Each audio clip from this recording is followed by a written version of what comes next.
My mom passed away about 6 months ago after a long battle with cancer. She was my rock, and we had an incredibly close bond. Losing her was devastating. I'm 19, and up until recently, I had been living with my dad, who, until this happened, was my other rock, my source of stability. My parents' marriage wasn't perfect, but it was functional enough that I thought they were happy. Losing my mom made our little family seem so much smaller, and for a while, it was just dad and me figuring out life. Then, 3 months after mom's death, my dad dropped a bombshell. He was getting remarried. I was stunned. It felt like the ground had shifted beneath me. To me, it seemed like he was rushing things. I mean, just a few months ago, we were grieving together, and now he was ready to move on. He claimed that this woman, let's call her Jane, had been an old friend, someone he had reconnected with shortly after mom got sick. I wanted to be open-minded. I understood that everyone grieves differently, and maybe this was his way of coping, but deep down, it felt wrong. It felt like he was disrespecting my mom's memory by jumping into a new relationship so quickly. When I tried to express this to him, he launched into a speech about how he deserved to be happy after everything he had been through. I felt my heart sink. I didn't want to start a fight, so I kept quiet. I was trying to be mature to avoid conflict, but inside, I was a complete wreck. It was so hard to watch him move on while I was still processing my own grief. It felt like he had replaced my mom with someone new, and I didn't know how to deal with those feelings. Jane moved in almost immediately, along with her daughter Emily, who was 17. I didn't know much about Emily, but I could see how close she and her mom were. They seemed to have this bond that I felt completely left out of. Jane was always pleasant, smiling, trying to be friendly, but I could sense she was trying to assert her dominance over the household in subtle ways. Suddenly there were new house rules, changes to our routines, and shifts in how everything worked. The familiar comfort of home was gone, replaced by an uncomfortable atmosphere that made me feel like a stranger in my own space. At first, I tried to go with the flow, thinking maybe this was just part of adjusting to the new living arrangements. But the more I watched Jane and Emily settle in, the more alienated I felt. They had their own little world, and I was just an outsider looking in. It was hard to adjust to the fact that my dad had chosen to prioritize their needs over mine, especially when I was still reeling from losing my mom. Then the real bombshell dropped. One day, out of the blue, Dad sat me down for a serious talk. I could tell by his expression that this wasn't going to be good. He told me that since Emily was moving in, he thought it would be best if I considered moving out to make space for her. I was in disbelief. He actually suggested that I gift my room to Emily because she needed it more. He told me I could stay at my uncle's place temporarily while they adjusted to the new living arrangements. I wanted to scream and shout, but I remembered how my dad reacted the last time when I shared my thoughts on his marriage. So I stayed calm, on the outside at least. I chose not to argue or get emotional, and simply said, okay. I packed my bags, called my uncle, and moved out. My uncle welcomed me with open arms. He was as shocked as I was when I told him what happened. It was only when I left that the reality of the situation hit me. My dad had chosen his new wife and stepdaughter over me, his own child, only months after my mom had passed away. The betrayal stung deeply. For a few days, I didn't hear from Dad. I assumed he was relieved that I had left without putting up a fight. It seemed like Dad didn't care enough to reach out, and I figured he was happy to have me out of the house. After all, he got what he wanted, right? Emily got my room, Jane got her new life with Dad, and I was out of the way. I remember sitting in my uncle's guest room, staring at my phone, half expecting some sort of apology or explanation, but there was nothing. It stung more than I expected, like I'd been completely erased from his life. I kept telling myself I did the right thing by leaving and trying to focus on getting settled at my uncle's place and keeping up with my college assignments. Then, out of nowhere, the silence broke. One day, my phone started blowing up with calls and texts from Dad. At first, I ignored them, assuming it was more of the same adjusting talk he'd given me before. But then it became relentless. One missed call after another, message after message. He was apologizing, asking me to come home, saying things could go back to normal. His tone had completely changed from when I left, and I started to get suspicious. Why this sudden desperation? I didn't respond at first, but the sheer volume of messages made me curious. Why was he so eager to get me back now? What had changed? Finally, I caved and texted him back, asking what was going on. And that's when he told me about the letter. He tried to downplay it, but the more he talked, the more I realized something significant had happened. He mentioned receiving an official letter from my mom's estate attorney, which didn't make much sense to me at first. I knew my mom had a will. She had mentioned it in passing when she was sick, but I hadn't thought much about the details.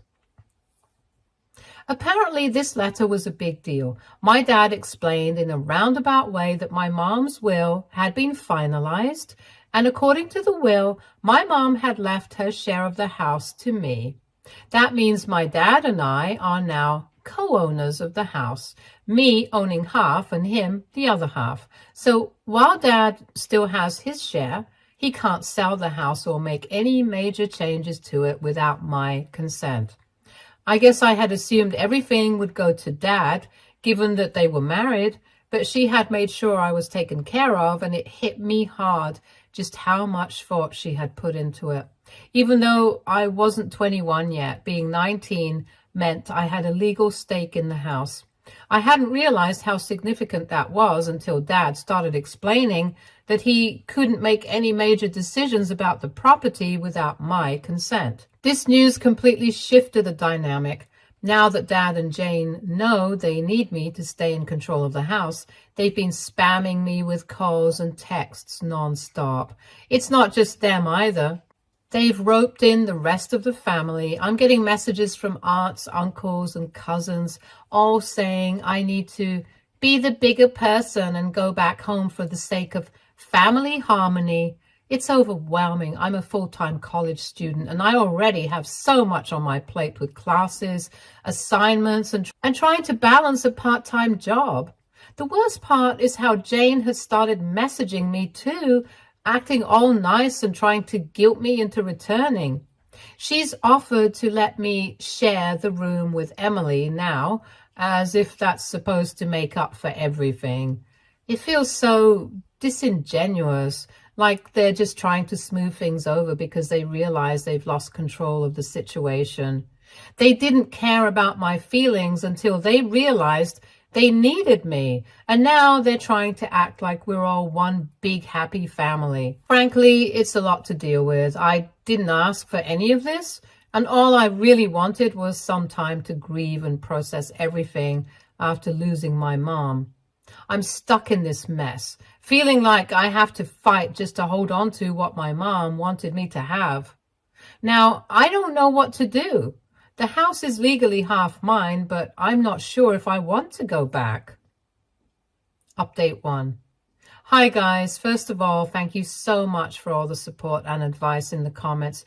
Reading through your personal experiences has honestly been one of the few things keeping me sane these past few days. It's comforting to know I'm not alone in dealing with complicated family stuff. And for those asking, my uncle, let's call him Uncle James, is my mom's brother, not my dad's. He's been nothing but supportive, and I'm lucky to have him as a place to stay while I sort all this out. So there's been another development. While my dad's side of the family has been non-stop in their attempts to get me to come back, something interesting happened that I didn't see coming. My mom's lawyer paid me a visit to Uncle James's house. I wasn't expecting it, and honestly, it kind of caught me off guard.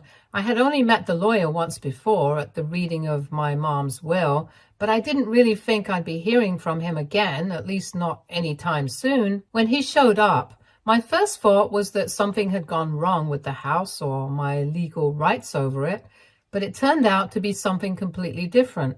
Apparently, my mom had set up a small trust fund for me, and the lawyer was there to explain the details. My Uncle James is the trustee, which means he's in charge of managing the trust until I'm old enough to handle it on my own. The trust isn't anything huge, just a small amount of money that my mom had set aside for emergencies or for my future needs. I guess she wanted to make sure I had something to fall back on, even if things got complicated with Dad and the house. The thing is, I'm not sure if my dad even knows about this trust. Mom must have set it up quietly, and since Uncle James is the trustee, it's possible Dad wasn't aware of it at all. That realization made me feel even more protected by my mom. It's like she had planned for every possibility, even the ones I never imagined.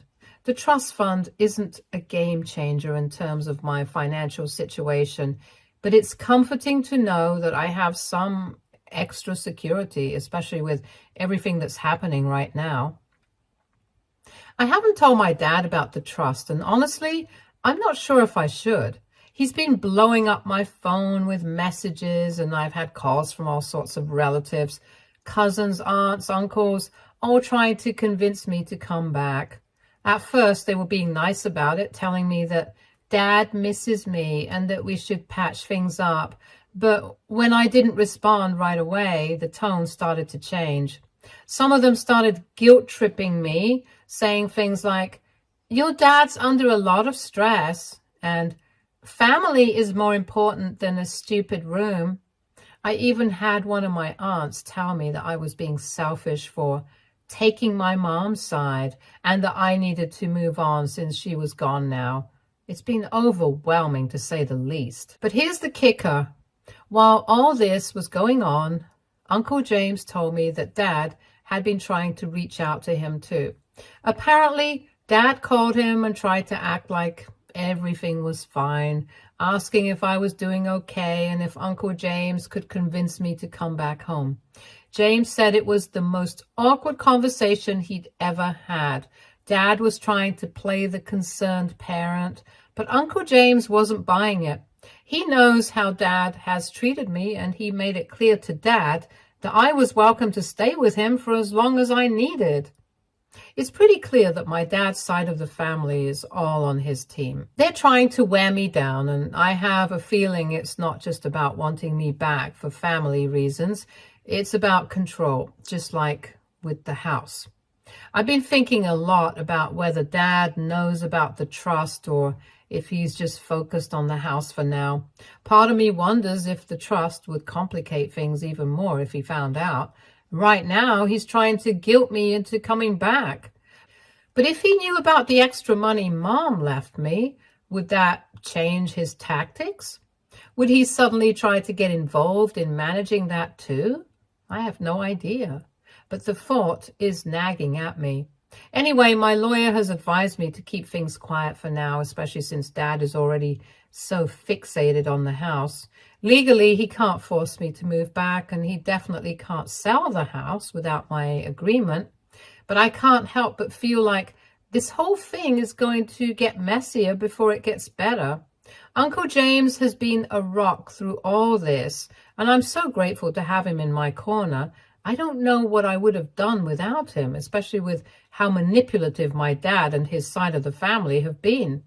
For now, I'm taking things day by day. I'm focusing on school, trying to keep up with my assignments, and just taking a breather from all the drama. Update 2. Every time I think this whole situation has reached its peak of awfulness, something worse happens, or I learn something that just turns my world upside down even more.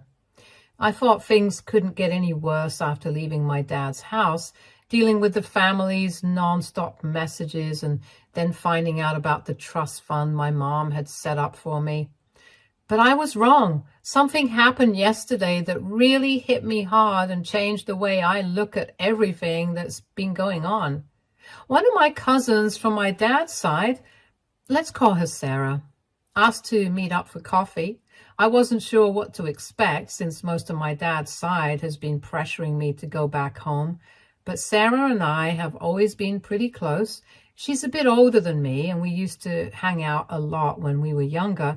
So I figured maybe she just wanted to check in and see how I was doing. When we met up, things were a bit awkward at first. Sarah's mom, my aunt, has been one of the main people pressuring me to reconcile with my dad. So I wasn't sure where this conversation was going to go. But then out of nowhere, the conversation took a completely unexpected turn, and Sarah dropped a bomb on me that I wasn't prepared for. She hesitated at first, saying she wasn't sure if she should tell me what she knew, especially since her mom had told her to keep quiet about it. But she couldn't hold it in anymore. She felt I needed to know the truth. Sarah told me that my dad had been cheating on my mom for a long time, even before my mom got sick. I was completely floored. I had no idea this was going on. Sarah said she had known for a while, but didn't want to get involved. Mostly because her mom had told her not to. She explained that one day before my mom passed away, she saw my dad out at a restaurant with Jane. And it wasn't just some casual lunch. Sarah said they looked like a couple.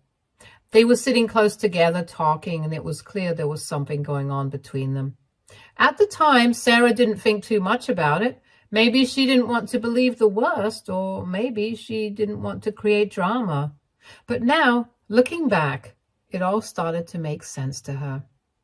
The part that hit me the hardest was when Sarah told me she eventually gathered the courage to tell my mom about what she had seen. I can't even begin to imagine how devastating that must have been for my mom. She was already going through so much with her illness, and on top of that, she had to deal with the knowledge that my dad had emotionally and maybe even physically moved on before she was gone. Sarah said that after she told my mom, she felt guilty, like maybe she had made things worse. But at the time, she thought it was the right thing to do. She believed my mom had the right to know, even if it caused her pain. Ever since then, though, it's been weighing on Sarah's conscience, and she struggled with whether or not telling my mom was the right decision. When Sarah told me all this, everything started to click into place. I think this might be why my mom made the decisions she did in her will. She probably knew about Dad and Jane, and maybe she didn't trust him anymore. Maybe that's why she left her share of the house to me instead of leaving everything to Dad. It was her way of protecting me and making sure that if Dad tried to move on too quickly with Jane, I wouldn't be left with nothing. It hurts to think that my mom was dealing with so much behind the scenes. She must have known that her time was limited, and on top of everything, she had to worry about Dad betraying her trust. I feel like I should have known, but I guess I was too focused on trying to cope with losing her to see the signs. Now, all these little things are starting to make sense. The way my mom would sometimes look at my dad with this sadness in her eyes, the way she seemed so focused on making sure everything was in order before she passed away. I think she knew that she had to take care of me because she couldn't count on Dad to do it. After Sarah told me all this, I felt sick to my stomach. It was like my whole perspective on my parents' relationship had been flipped upside down. I always thought they had a strong marriage, and I never would have guessed that Dad was capable of something like this.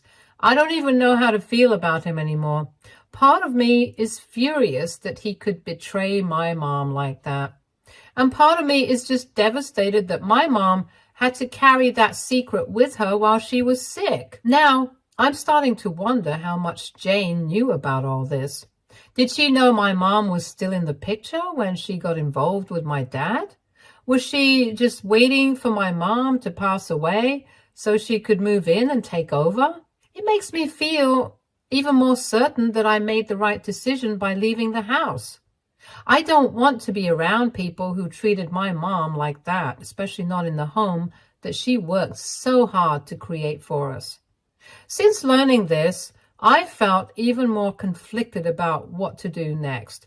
I still own half of the house, but I don't know if I ever want to set foot in it again. How can I live there knowing all of this? How can I even look at my dad after finding out what he did to my mom? And now it makes sense why Jane was so eager to push me out of the house. She probably saw me as an obstacle to fully taking over the life she wanted with my dad. Uncle James has been incredibly supportive through all of this. When I told him what Sarah said, he wasn't surprised. He said he always had a feeling that something was off with Dad after my mom got sick, but he never had proof.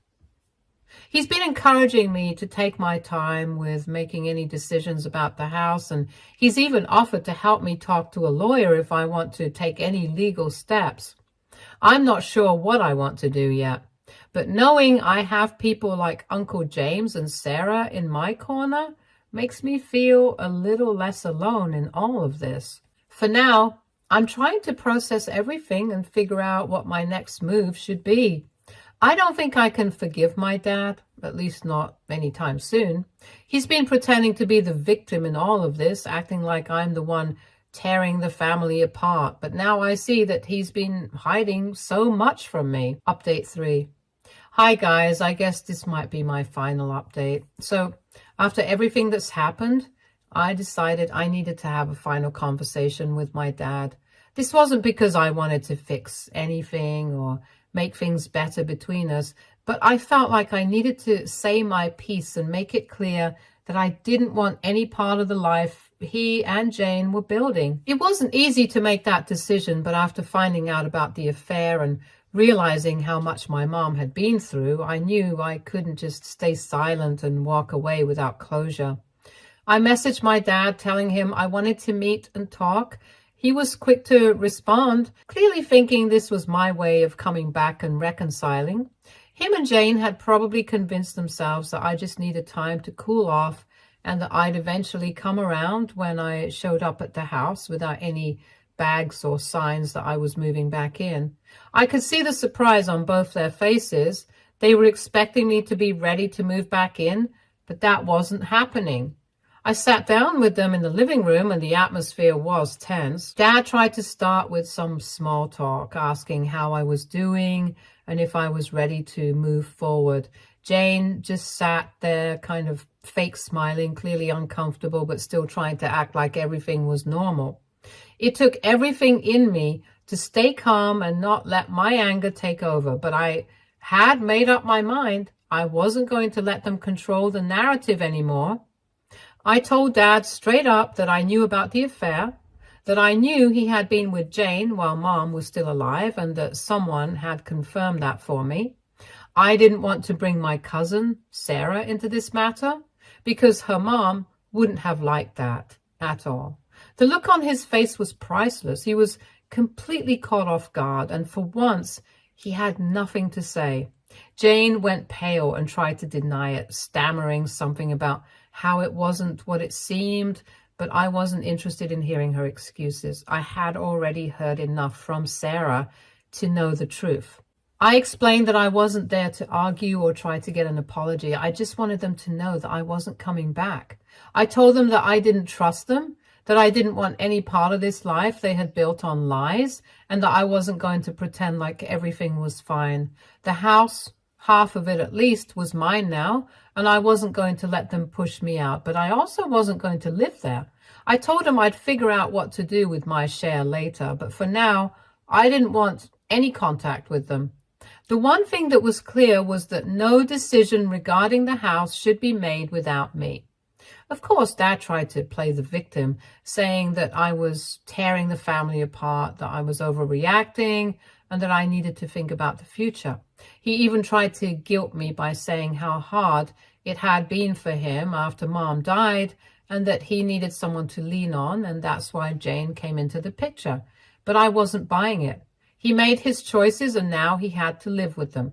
I wasn't going to feel bad for him when he had clearly disrespected my mom long before she passed away. As for Jane, she just sat there quietly after I called them out. It was clear that she wasn't going to take any responsibility for what had happened, and I didn't expect her to. Honestly, I don't care what happens between the two of them at this point. They've made their bed and they can lie in it together. After I said my piece, I got up to leave. I could tell Dad was still in shock. He probably thought I'd come crawling back, but that was never going to happen.